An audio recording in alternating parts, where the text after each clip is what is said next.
Hi, my name is Mike. I'm a professor for social work management, and you are listening to Managing Around, the bi-weekly podcast about social science, culture, and management. Managing Around is part of the Talk About Organizations podcast network, a community resource and discussion platform for key ideas in management and organization studies, which is supported by our listeners. Competences such as understanding and addressing social justice issues, leadership and management, strategic planning, and problem solving are essential for effective social work managers. What skills and knowledge should future professionals have?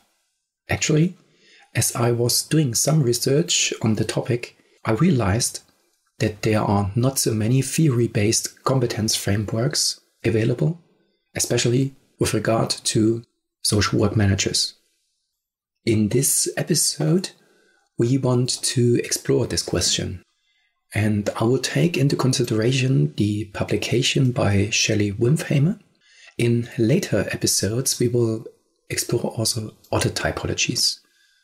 A regular discussion about core competences for the curriculum in social work management is essential for the constant quality development. I apologize for the deep voice in today's episode. So let's get started with the first question for today. What core competences are needed in the future? Shelly Wimpfheimer, 2004, has suggested 10 competences to be essential for the education of social work managers. First, contemporary social and public policy issues involve a wide variety of concerns, including income inequality, affordable housing, healthcare reform, climate change, and many more.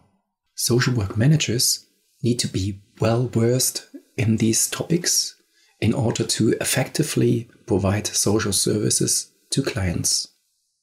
Second, advocacy. In addition, social work managers need to be able to engage with legislators and other decision makers to advocate for clients' best interest. Third, public and community relations and marketing are two critical aspects that help to improve the communication and relationship between social workers, their clients, and the community. Public relations activities are crucial to creating a positive relationship with the public, while marketing helps to create and promote products or services that will benefit the community. Fourth, governance in social work organization refers to the processes, procedures, and structures that facilitate effective leadership and management of social work programs and services. The knowledge about suitable governance frameworks, such as centralized, decentralized, mixed, or other ways of governance, to be implemented should be commensurate with the level of complexity of social work organizations. Fifth, planning of processes and resources. In order to effectively manage social work organizations, it is important to have a clear understanding of the various planning processes, such as the effective collection of accurate information on both employees and available resources. Sixth, program development and management is a complex process that requires specialized knowledge and skills. For example, to be able to identify the needs of clients, anticipate challenges in an ever-changing social environment, develop a plan of action, and manage resources effectively so that the program meets the needs of clients. Seventh, financial management and development is one of the essential skills for social work managers, which encompasses specific knowledge about the variety of topics such as budgeting, forecasting, asset management, and risk management. In order to be successful in this field, Social work managers must have a strong understanding of financial principles and practices. Furthermore, they must be able to effectively communicate with financiers, colleagues, and other stakeholders. 8th, evaluation of programs, activities, and outcomes help to ensure that the social services and activities offered are effective in meeting and improving the needs of and opportunities in clients' lives. Professionals need to have knowledge about common methods, including surveys, interviewing, focus groups, and reviews. 9th, human resources management includes the identification of needs and objectives of the staff, determination of qualifications, acquisition and assessment of personal information, formulation and execution of policies affecting the personnel, developing and implementation of training programs, and the coordination of employees' relations activities.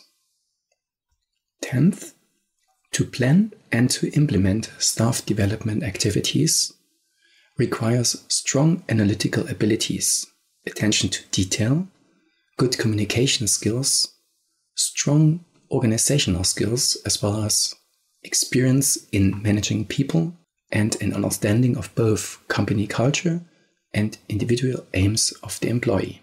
These were the 10 competences suggested by Shelly Wimpfheimer. In the following, we go beyond the suggestions of Wimpfheimer, as there is a strong demand also for other important skills and competences. We call these skills transferable skills. And this brings me to the second part of this podcast. Transferable skills include systemic competences, communication skills, and social competences. Systemic competences are developed over the whole course of study in all modules, with the thesis module serving as the culmination of their application and usage. Especially within the empirical research modules, practice modules, project-based modules, and finally in the thesis module, students can demonstrate their ability to independently and appropriately develop, process, operationalize, explain, and justify their research questions. Furthermore, students will be able to apply scientific theories and methods and present, question, and discuss research results. In modules such as about communication, coaching, and counseling, as well as in the practical modules, students develop their communicative competences. In these modules, students acquire the skills and abilities necessary to assume responsibility in team and project work, to develop scientifically sound and subject-related viewpoints of arguments, to enhance their personality and social skills, and to implement solution-oriented approaches in conflict situations. As a cross-module competency, students acquire the skills and abilities necessary to engage in socially responsible and resource-aware project work. Through their academic careers, students develop broad social competences that enable them to think critically on the development and social processes as professionals and to contribute to shaping society and the community with a sense of responsibility and democratic spirit. We now come to the end of this podcast. To sum up, competences such as recognizing and resolving social justice concerns, leadership and management, strategic planning, and problem solving are required for successful social work managers. This podcast dealt with the question, what skills and knowledge should future professionals have? And in this episode, we investigated the inventory of Shelly Wimpfheimer's 10 competences. In future episodes of Managing Around, we will also explore other typologies that support the continuous quality development in social work management education. Thank you for listening. Managing Around, the bi-weekly podcast about social science, culture, and management. Managing Around is part of the Talk About Organizations podcast network, a community resource and discussion platform for key ideas in management and organization studies, which is supported by our listeners. If you liked this episode, please leave a review on your favorite podcast website. There's also a link in the show notes. If you've got any thoughts on this episode, or if you've got any idea about new podcast topics or questions you'd like to discuss, send me an audio file or voice note to hi@profmanagement.de. For any non-audio comments, drop a tweet or DM to @profmanagement on Twitter or Instagram, please. For more information, visit my website www.profmanagement.de. Thank you for listening and see you next time.